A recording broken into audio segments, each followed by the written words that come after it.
पंचायती राज विभाग प्रभारी मंत्री ने की बैठक। ऑक्सीजन प्लांट निर्माण का किया निरीक्षण, दिए सख्त निर्देश। ऑक्सीजन प्लांट निर्माण के कार्यों में तेजी लाई जाए। जनपद में वेंटिलेटर्स के संचालन हेतु व्यापक कदम उठाए जाए। गेहूं खरीद में तेजी के साथ ही कृषकों का भुगतान समय से सुनिश्चित करें। रोस्टर तैयार करें। बड़ी ग्राम पंचायतों व ग्रामीण एवं नगरीय निकायों में नियमित सैनिटाइजेशन एवं साफ सफाई कार्य कराए जाए। कोविड कंट्रोल केंद्र में नियमित बीमार व्यक्तियों के स्वास्थ्य का सत्यापन किया जाए। कंट्रोल रूम और सक्रिय करते हुए 100% व्यक्तियों से वार्ता की जाए। उक्त निर्देश आज माननीय मंत्री पंचायती राज विभाग उत्तर प्रदेश प्रभारी मंत्री जी श्री भूपेंद्र सिंह चौधरी जी द्वारा कोविड-19 प्रबंधन के संबंध में आयोजित बैठक की अध्यक्षता करते हुए उपस्थित अधिकारियों को दिए। उन्होंने मेडिकल कॉलेज प्रांगण में नवनिर्माणाधीन ऑक्सीजन प्लांट संचालित सिविल कार्य का निरीक्षण करते हुए कार्य में प्रगति शीघ्र लाए जाने के निर्देश दिए। उन्होंने एकीकृत कोविड कमांड एवं कंट्रोल केंद्र के संबंध में आवश्यक जानकारी दी।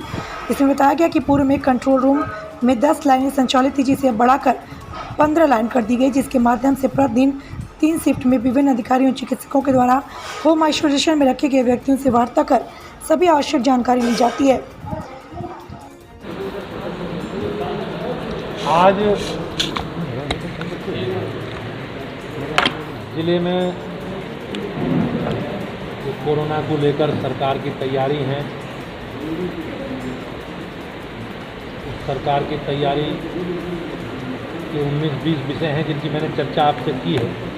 उन सभी विषयों पर अधिकारियों से बैठकर, स्वास्थ्य विभाग के लोगों से बैठकर चर्चा की है और चर्चा में जो जो काम करने हैं, आगे काम करने के लिए दिशा निर्देश दिए हैं।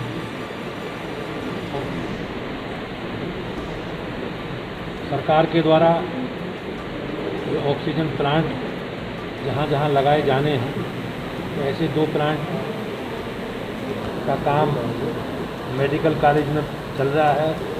सिविल वर्क पूरा हो चुका है, उसका भी मैंने निरीक्षण किया है। और आने वाले जो परिस्थिति है, उस परिस्थिति को ध्यान में रखते हुए उसकी तैयारी की भी समीक्षा की है।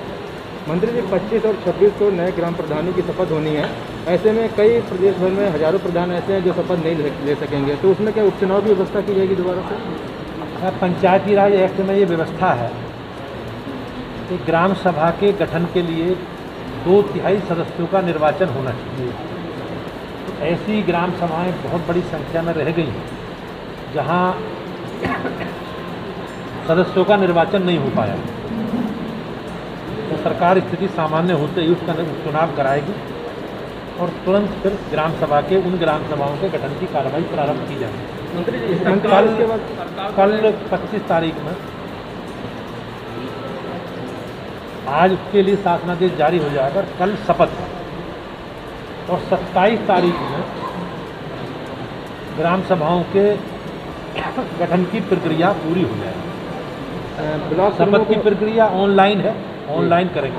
ब्लॉक प्रमुख और जिला पंचायत सदस्य कब आएगी?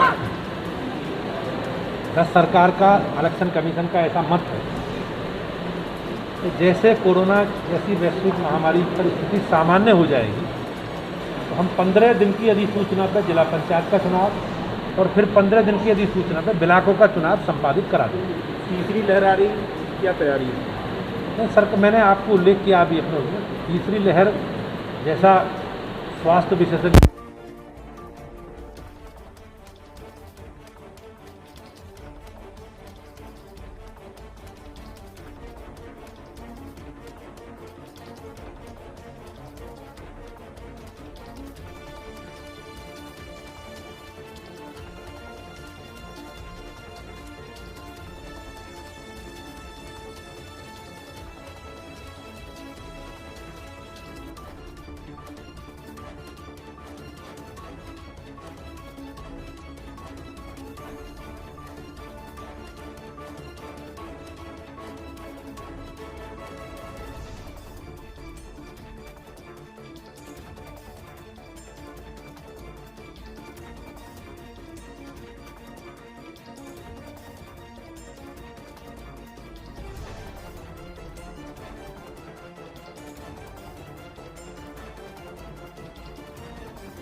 with a JDEV. आप बता रहे थे, उस पर आपकी क्या राय है?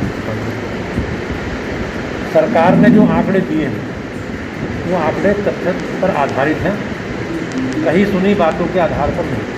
लेकिन शिक्षक संघ का कहना है कि 16 से कुछ शिक्षकों की कोरोना से मौत हुई है। नहीं, कोरोना से निधन होना या कोरोना से मृत्यु होना एक विषय है, लेकिन पंचायत चुनाव में ड्यूटी के समय अगर उनका दुर्भाग्यपूर्ण निधन हुआ है वो अलग विषय है। तो सरकार के पास सब आंकड़े हैं कि किन हमारे कर्मचारियों की, शिक्षक भाइयों बहनों की कोरोना ड्यूटी के समय निधन हुआ है, वो सारे आंकड़े हैं।